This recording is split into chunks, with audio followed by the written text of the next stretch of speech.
So it's easy. 3,500 calories is associated with 1 pound loss. So for every 3,500 calories extra that you take in more than what you need, you will gain a pound.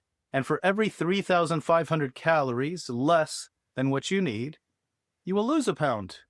So 500 calories every day in deficit. So if somebody you did the quick estimate, you think that they burn 2,500 pounds at rest. If they take in 2,000 calories, that's 500 calories less every day.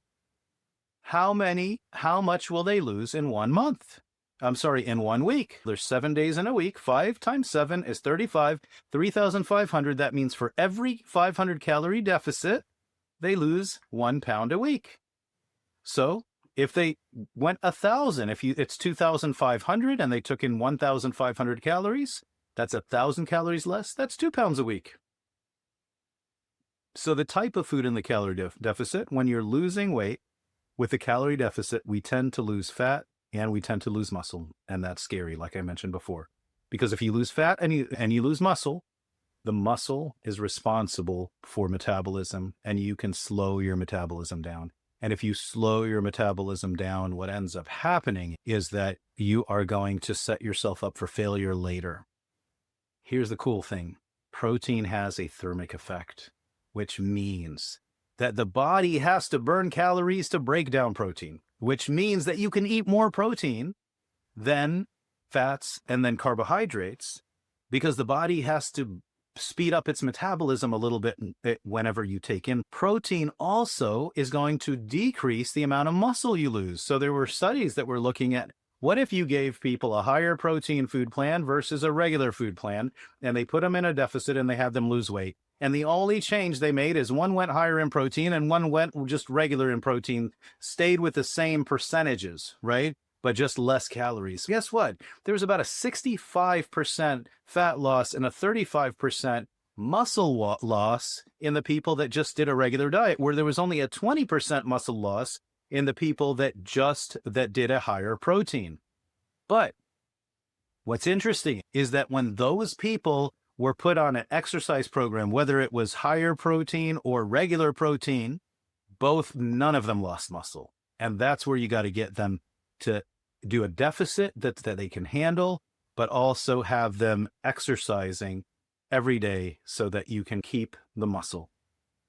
You don't exercise your way to losing fat. It's hard. There has to be a dietary component to that. Protein itself, when you increase protein, it improves insulin sensitivity. So it's going to help with the insulin resistance piece. And calories from fiber do not cause weight gain. They can feed bacteria, but they're not going to feed your cells. So fiber can really help regulate blood sugar and improve insulin sensitivity as well. So you got to make sure that there's fiber and protein in those meals when they're eating them. Caution, be careful with patients with eating disorders. Be careful talking calorie and all these numbers that I'm mentioning to you, because words like diet or phrases like weight loss may start triggering them and they might get active in their eating disorder. And you're going to feel like, I'm such a great provider because my patient's losing weight. But what you did is you triggered some anorexia.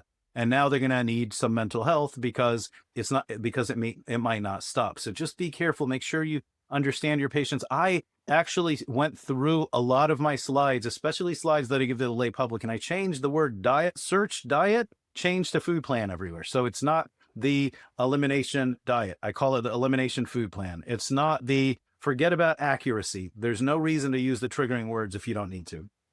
All right. For the people that have eating disorders, work on that healthy relationship with food. You're going to need more of a team for this. Many are going to look at food as the enemy, or they're going to look at food as a comfort. So you're going to want to work through that as well.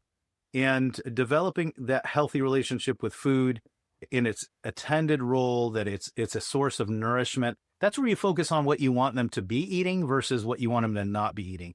Start eating these foods so it can help you, and talk to them about the healthy liver food plan, not the healthy liver diet.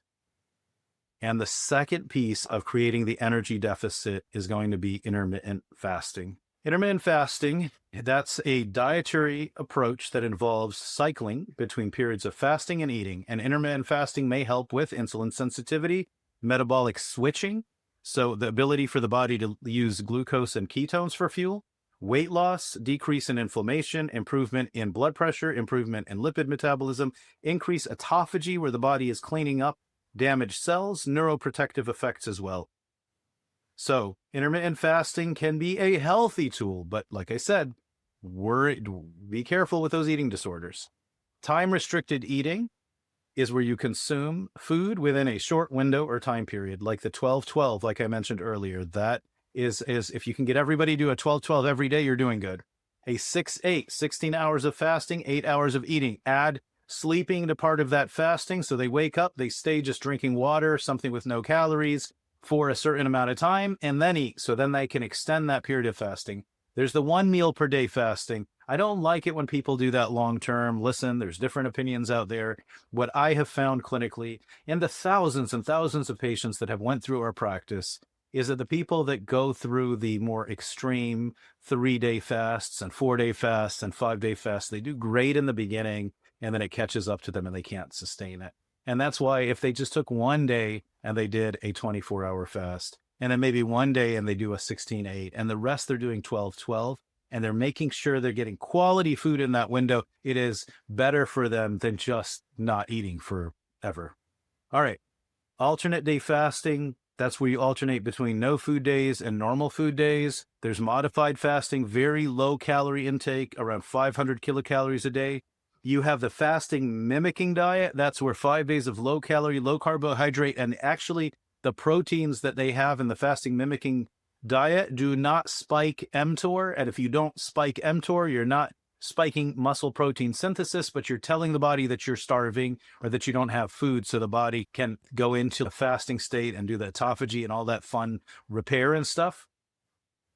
There's the 5-2 diet, where 2 days of very low calorie diet intake, 5 days of normal eating, but make sure that they're watching their normal eating and they're not celebrating by getting a milkshake or a sundae. And the modified alternative day fasting, that's alternating between low calorie intake days and normal calorie intake days. And that, however you're creating that deficit that works best for patients, that's not triggering harm, that's going to be the best one for your patient. It's a personalized approach. Now, there is this study that looked at intermittent fasting and MASLD, and what they found is that on the they did a modified alternate day fasting with and without exercise, and they did it for 3 months. And they their fasting days, they did 600 kilocalories, and feast days, they did normal calorie intake.